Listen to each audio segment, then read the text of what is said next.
आज बात उस अय्याश अपराधी की जिसे इंसान कहना भी शायद इंसानियत को गाली देने जैसा होगा, जेफरी एप्स्टीन। ये नाम है उस सेक्स क्रिमिनल का, उस अय्याश इंसान का जिसके लिए मासूम बच्चियां बस उसके हवस और लालच को पूरा करने का जरिया थी। दुनिया के सबसे कुख्यात अपराधी ने कैसे बनाई अरबों की दौलत, इस एक आदमी ने कैसे दुनिया के बड़े बड़े लोगों को अपने जाल में फंसाया और कैसे हुई उसकी मौत। आइए बताते हैं आपको अब तक के सबसे घिनौने क्रिमिनल जेफरी एप्स्टीन की पूरी कहानी। जेफरी एप्स्टीन का जन्म 20 जनवरी 1953 को ब्रुकलिन, न्यूयॉर्क में एक मिडिल क्लास यहूदी फैमिली में हुआ था। परिवार एकदम मामूली था, न ज्यादा धन दौलत और ना ही कोई बड़ा कनेक्शन। लेकिन जेफरी जब बड़ा हुआ तो उसकी आंखों ने वो देखा जिसने उसे दौलत, पावर और सेक्स का नशेड़ी नंबर 1 बना दिया। दरअसल 1970 में जेफरी ने as a school teacher New York के एक बेहद मशहूर स्कूल डेल्टन स्कूल को ज्वाइन किया। इस स्कूल में अमेरिका के सबसे अमीर और सबसे प्रभावशाली परिवारों के बच्चे पढ़ते थे।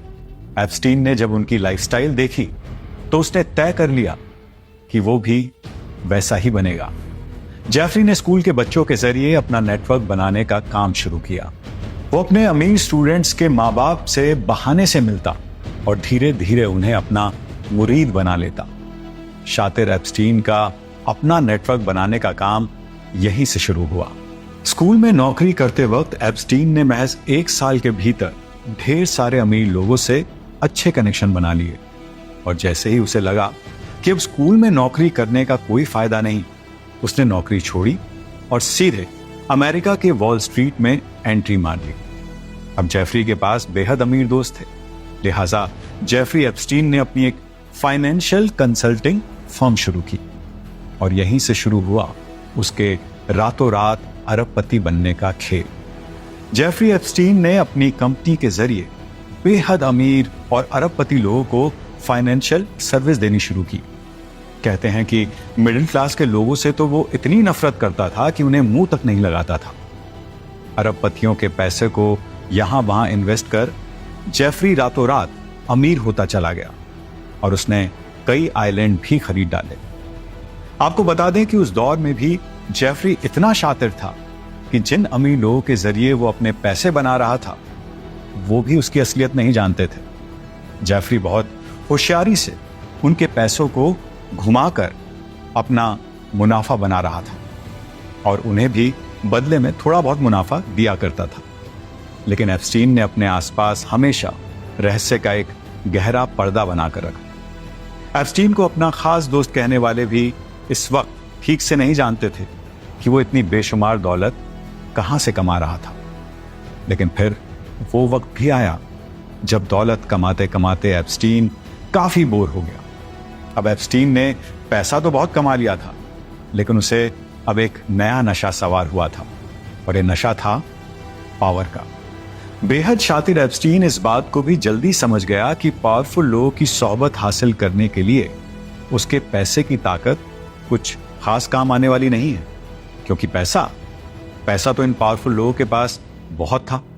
तो फिर एप्स्टीन ने इन पावरफुल लोगों को अपने जाल में फंसाने के लिए निकाला अपना ब्रह्मास्त्र, और यह ब्रह्मास्त्र था अय्याशी का। 1980 से 90 के बीच में इसी ब्रह्मास्त्र का इस्तेमाल करते हुए एप्स्टीन ने दुनिया के सबसे ताकतवर लोगों से अपना दोस्ताना रिश्ता बनाया। उसकी दोस्ती Prince Andrews, bill Clinton, Donald Trump और बड़े बड़े कॉरपोरेट के दिग्गजों से हो गई। और फिर एप्स्टीन ने अपना वो खतरनाक नेटवर्क बनाया जहां से निकलना इन पावरफुल लोगों के लिए भी आसान नहीं था। एप्स्टीन ने पावरफुल लोगों को फंसाए रखने के लिए एक खास सिस्टम बनाया था। यह सिस्टम 3 स्टेज में काम करता था। पहली स्टेज थी लग्जरी और लालच। इस स्टेज पर एप्स्टीन पावरफुल लोगों को अपने प्राइवेट आइलैंड और अपनी सीक्रेट महंगी पार्टियों में इनवाइट करता था। इन गंदी और अश्लील पार्टियों के लिए एप्स्टीन ने एक आइलैंड खरीद रखा था। कैरेबियन में बसे इस आइलैंड का नाम था लिटिल सेंट जेम्स आइलैंड, जिसे लोग ऑर्जी आइलैंड और पीडोफाइल आइलैंड भी कहते थे। उसके पास एक प्राइवेट जेट था जिसे लोग लॉलिता एक्सप्रेस कहते थे। एप्स्टीन के इसी प्राइवेट जेट में पावरफुल लोगों को एप्स्टीन के उस बदनाम आइलैंड पर ले जाया जाता था और एक बार आइलैंड पहुंचने के बाद एक्टिवेट होता था एप्स्टीन का स्टेज नंबर 2। एप्स्टीन ये जानता था कि ऐसे हालात में फंसने के बाद वो लोगों को उनकी तस्वीरों और वीडियो के जरिए ब्लैकमेल कर सकता है, लिहाजा एप्स्टीन इसकी भी पूरी तैयारी रखता था और फिर जैसे ही कोई पावरफुल हस्ती उसके जाल में पूरी तरह फंसती थी, वो एक्टिवेट करता था स्टेज नंबर 3। इस तीसरे स्टेज में वो उस पावरफुल आदमी को ब्लैकमेल करता था और उसके जरिए और ज्यादा पावरफुल नेटवर्क में घुसने की कोशिश करता था।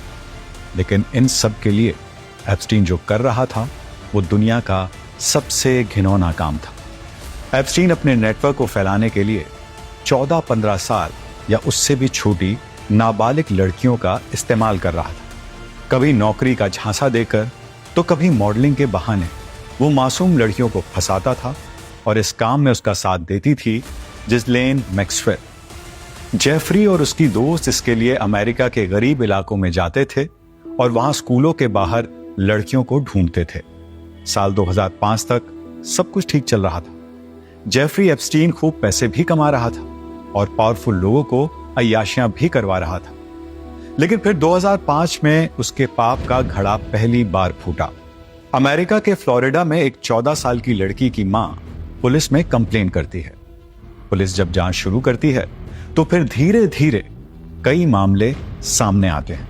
आखिरकार 2008 में पहली बार एप्स्टीन को गिरफ्तार किया जाता है, लेकिन इस बार जेफरी अपने कनेक्शन का इस्तेमाल करता है और सिस्टम को झांसा देकर जल्द ही मामूली सजा काटकर बाहर निकल आता है। ये शायद सुधरने के लिए ऊपर वाले की तरफ से एप्स्टीन को आखिरी वार्निंग थी, लेकिन बाहर आने के बाद एप्स्टीन सुधरता नहीं है और एक बार फिर से आइलैंड पर वही घिनौना खेल शुरू करता है। इस बार तो सबको पता था कि एप्स्टीन कितना घिनौना आदमी है, लेकिन फिर भी देश दुनिया के लोगों को एप्स्टीन अपने अय्याश आइलैंड पर लेकर जाता है और अगले 10 साल तक उनको अय्याशियां कराता है। फिर जुलाई 2019 में एप्स्टीन के खिलाफ एक बड़ी इन्वेस्टिगेटिव रिपोर्ट सामने आती है। एप्स्टीन को फिर से गिरफ्तार किया जाता है।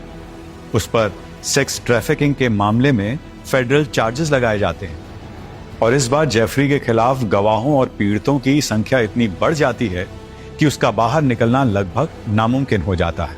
जेल में एप्स्टीन से गहरी पूछताछ चल रही थी। इधर दुनिया के बड़े बड़े लोग, पावरफुल नेता, सफेद पोश लोग घबरा रहे थे कि कहीं जेफरी उनका नाम ना ले ले, और आखिरकार वही होता है जिसका डर था। 10 अगस्त 2019 की सुबह जेफरी एप्स्टीन को अपने सेल में मृत पाया जाता है।